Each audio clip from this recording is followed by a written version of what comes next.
What is the cost of the choices that we make in our lives? Well, my therapist asked me the same question, but I'm asking you about the small little choices that we make every day. The groceries that you buy, the jewelry that you wear. Hello and welcome, I'm Sadhika Tiwari, and in today's episode, I will be taking you around my shopping arcade, the markets, the grocery stores that I go to, and also my favorite snack corner. So let's go. This is my favorite snack corner, and I absolutely love the dim sums here. And today I learned that this plate is made of thermocol, and it often ends up in landfills despite being totally recyclable. But why is it not recycled? And what happens when we just simply throw these plates in our dustbins? Well, let's find out. Thermocol is a type of polystyrene used as protective packaging for pricey and fragile electronic goods. The material is light, yet it's often been shunned by waste pickers because the slabs are also big and bulky. But here in the Simapuri area of East Delhi, things have changed, Jamila says. It used to be impossible to sell thermocol, so it ended up in sewers or garbage dumps. But now we sell it for 60 rupees a kilo, which is worthwhile. For waste pickers like Jamila, it made financial sense to start collecting the material when a thermocol recycling facility opened 8 kilometers away in 2014. It was the first authorized plant of its kind in the entire Delhi region.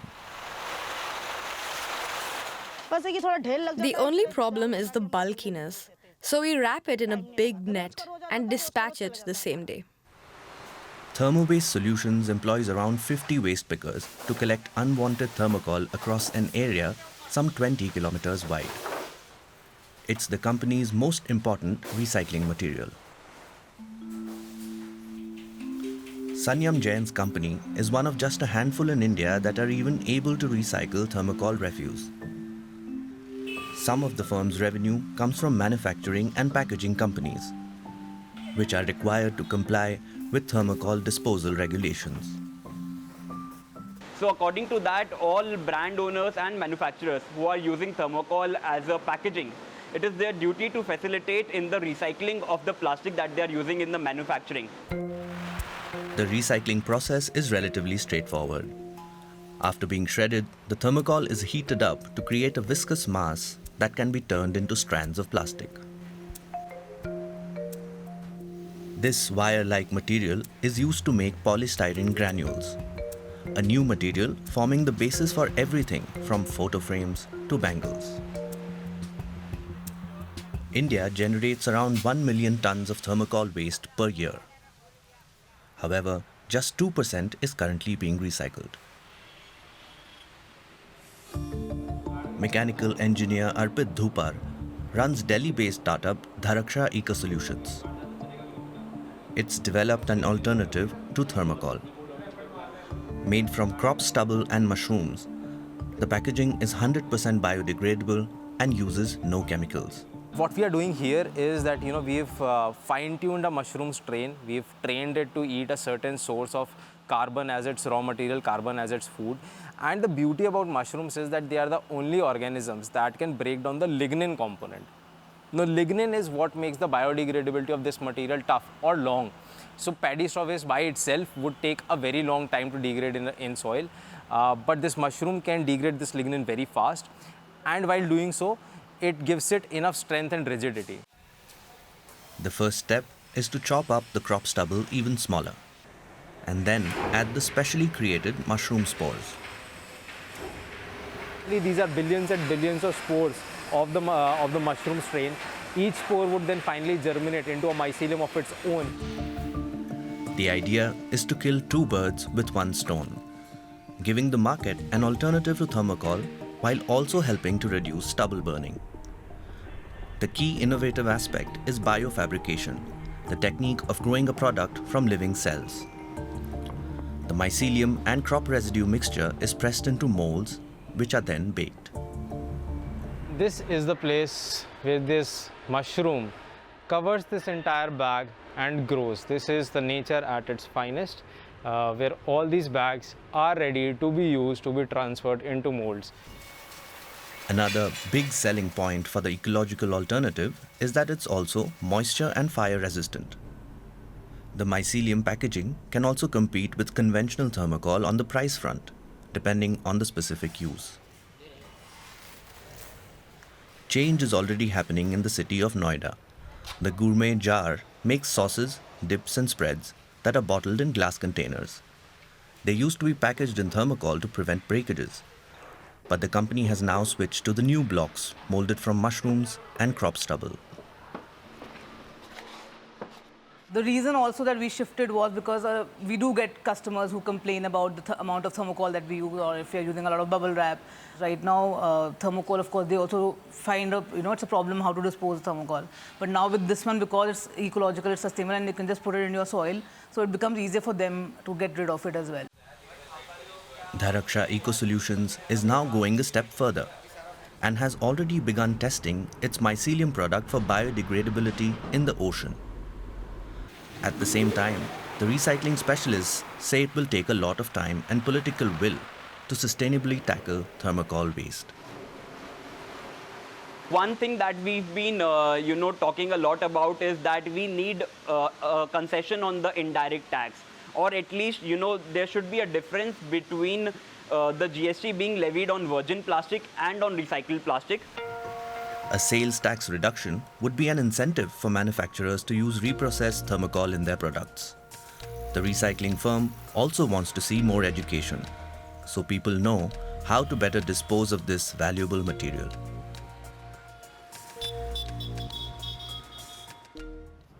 Gold. Not only does it seem to be our favorite shiny metal here in India, it is also considered very auspicious by many. It can be found in temples, on the idols of gods and goddesses, and even in several Hindu ceremonies. But the planet might not be very happy about it. Turns out, the mining and production of gold is extremely polluting. Let's find out. Throughout history, gold was for the royal and the rich, but today it's everywhere. In total, we've mined just over 205,000 metric tons of gold. But at what cost? You could see what we call it as moon phase. It's very obvious. That's Yuyun Ismawati, an expert on small-scale gold mining at the International Pollutants Elimination Network, or IPEN.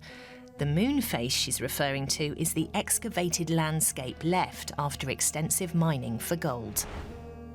Once they use that area as a gold mining site, they ruin everything. More than 3,000 metric tons of gold are mined each year. Around a third of that haul comes from just 3 countries, China, Russia and Australia.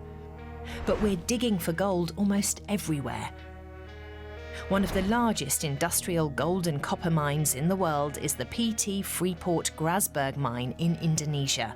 It shows how deforestation is one of the biggest impacts of industrial mining. Forest loss of around 138 square kilometres, 42 times bigger than the Grasberg mine itself, was recorded between 1987 and 2014 and linked to mine activity. Expansion of the mine itself is one issue, but infrastructure, including roads to transport the gold and housing for miners, also leads to deforestation. On top of that, some of these gold mines are inside tropical forests, where industrial waste can pollute wetlands and rivers there. Gold is also mined underground. Either way, the process requires a huge volume of earth to be excavated and processed. Most gold exists as particles invisible to the naked eye in rocks known as ore. Every ton of ore contains less than 10 grams of gold, according to the World Gold Council. Processing leaves a lot of leftover waste. It's known as tailings. It's an acidic mixture of rock and cyanide. We're talking about enormous amounts of waste that not only have to be stored safely in a way that the toxic waste doesn't get into, in particular, fresh water and into other resources. Tailings are often stored in ponds with dams. There are thought to be thousands of active and abandoned tailings ponds from all types of mining all over the world today. That waste has to be managed forever, and forever is a very long time. It's been estimated that 2 to 5 tailings dams fail every year, sometimes causing severe ecological damage. Most of the world's gold, around 80%, comes from industrial mines, like here in Ghana. But 90% of people working in the sector are in what's known as artisanal gold mining.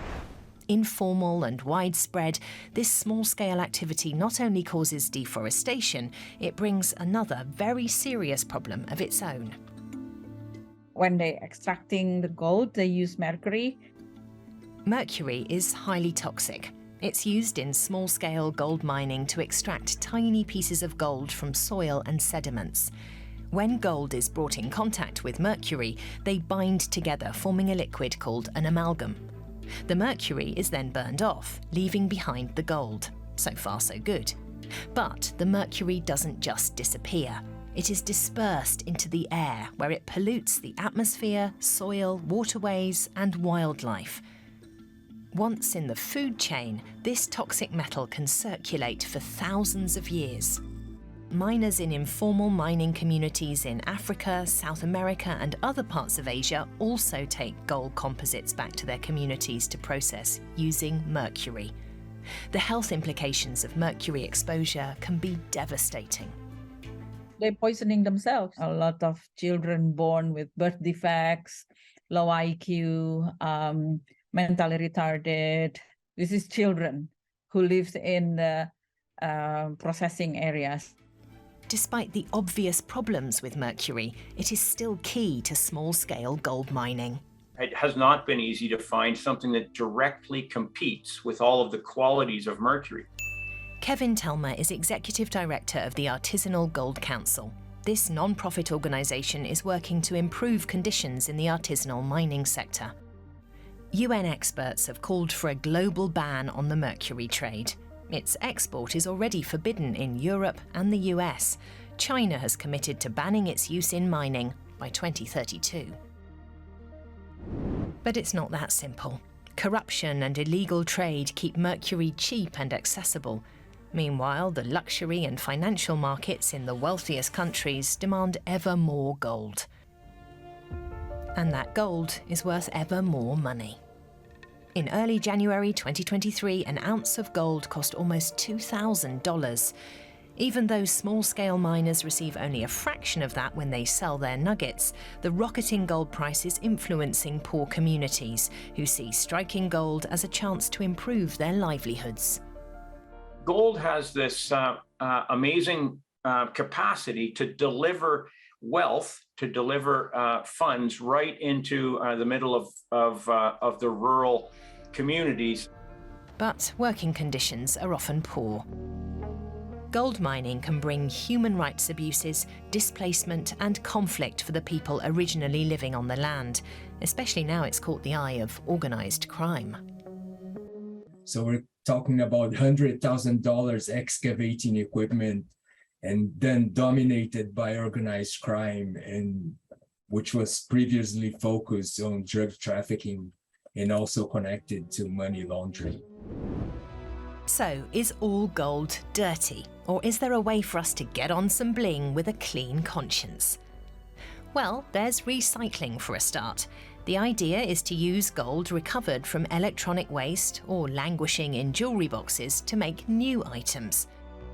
As gold is virtually indestructible, you can recycle the necklace your granny gave you and make a ring you really like, and the gold won't lose any of its lustre. Recycling now accounts for around a third of the total gold supply globally. It may avoid the emissions and environmental degradation caused by mining, but other than that, there are fewer benefits than you might think. Recycled gold is only traced back to the point of recycling, so it's impossible to know if it's really newly mined, possibly unethical gold in disguise. Yes, gold washing is a thing, and there are other issues. The recycling industry as well has a footprint of worker rights abuses and toxic emissions, for example, that needs to be contended with. Recycling won't stop a gold rush either, so mining companies need to be more transparent and accountable. There are organisations that check supply chains and certify ethically responsible practices.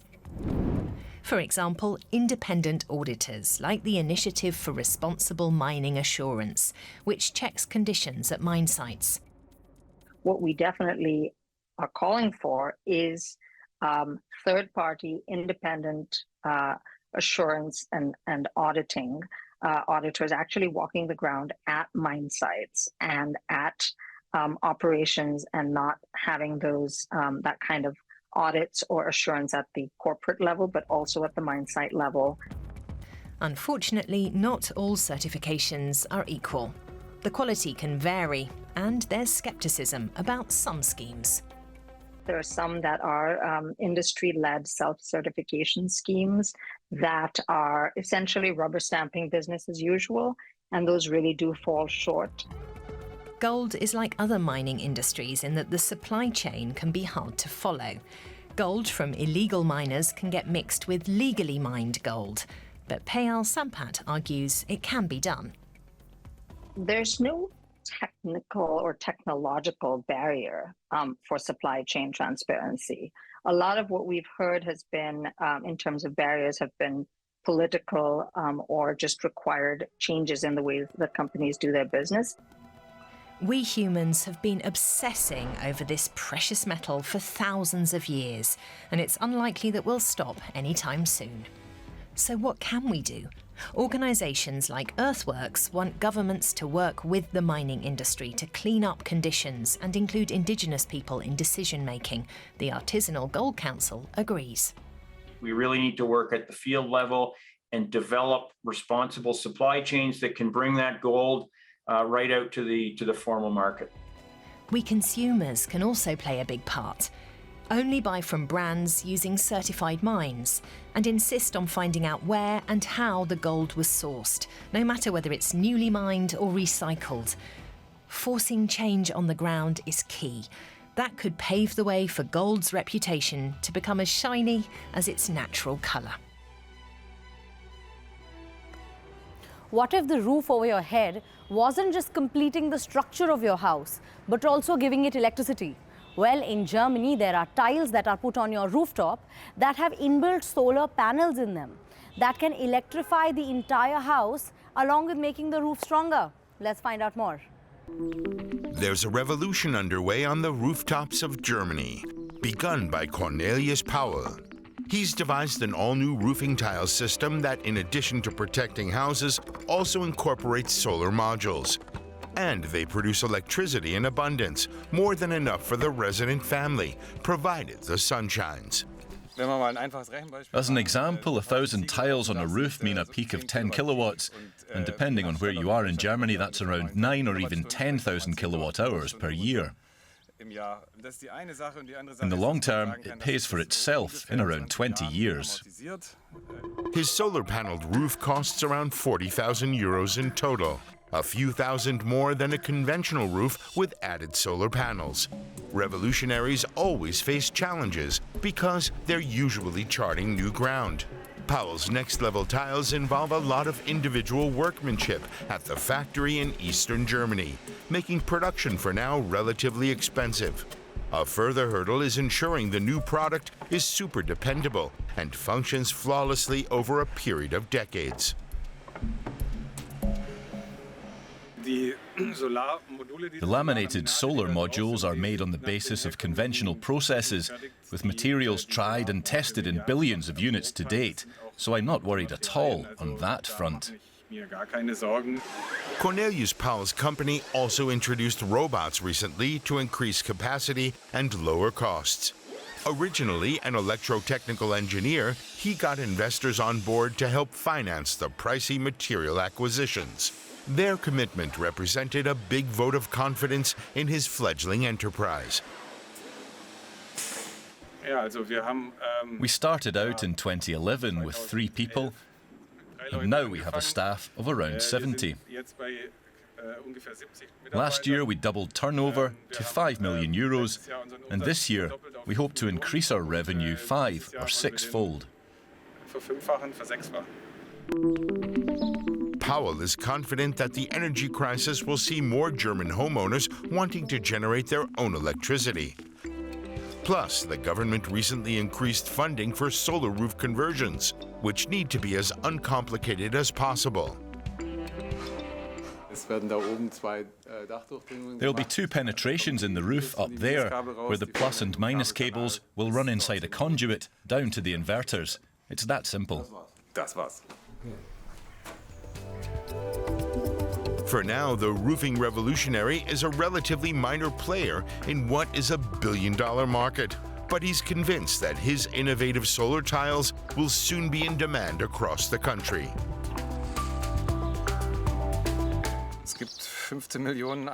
Germany has 15 million detached and semi-detached houses that will require energy-related modernisation over the next 30 years. If you project that figure, we're talking about 500,000 roofs a year, with 200 to 300 million solar tiles to be installed. And we're looking forward to making our contribution for that target group. But with Germans known for being very price conscious, they might still need some persuading. Time is, however, on his side. If the panels produce the right results, they're bound to gain in popularity in the future. What happens to this Tetra Pak after you're done using it? Well, it mostly goes into your dustbins. But there is someone who's turning this into functional furniture. And not just small cartons, but most low-value waste that nobody is interested in is being upcycled and recycled. A sea of waste as far as the eye can see. At this towering landfill in Tamil Nadu, some 5,600 tons of trash are offloaded every day, the equivalent weight of 1,100 elephants.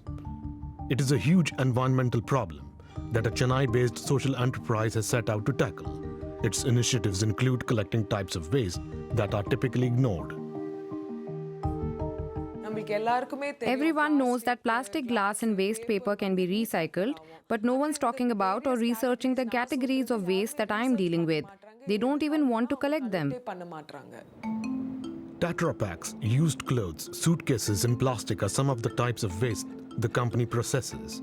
They are materials that don't easily decompose and can remain in the environment for centuries, but many are still valuable resources. The social enterprise aims to give them a new use by offering solutions to businesses and local authorities. This is our waste segregation area. This is the entrance where people come and drop off their waste. You can see that this is a cosmetic sample bottle. The bottom bit of it is glass and it can be recycled. The cap is plastic, which can also be recycled. We separate them. We primarily do this by separating them according to the different categories. We separate it category. Separating the rubbish is essential for later creating new materials out of it, like new chairs made of Tetra Paks. Some 10 employees travel around the city to pick up waste directly from businesses and private households, improving on existing services that founder Ann Anra observed were flawed. I started this initiative because I was already segregating waste in my home too. After a month, I called a local waste seller to come and collect it. He then started segregating my already segregated waste into one small pile and one big pile. When I asked him why, he said he could only recycle the waste in the small pile. He said he'd just put the big pile of waste into the dump yard. That's when I thought I have to change this. So that's when my journey started. It hasn't all been easy. Waste management is still a business with a lot of stigma attached to it.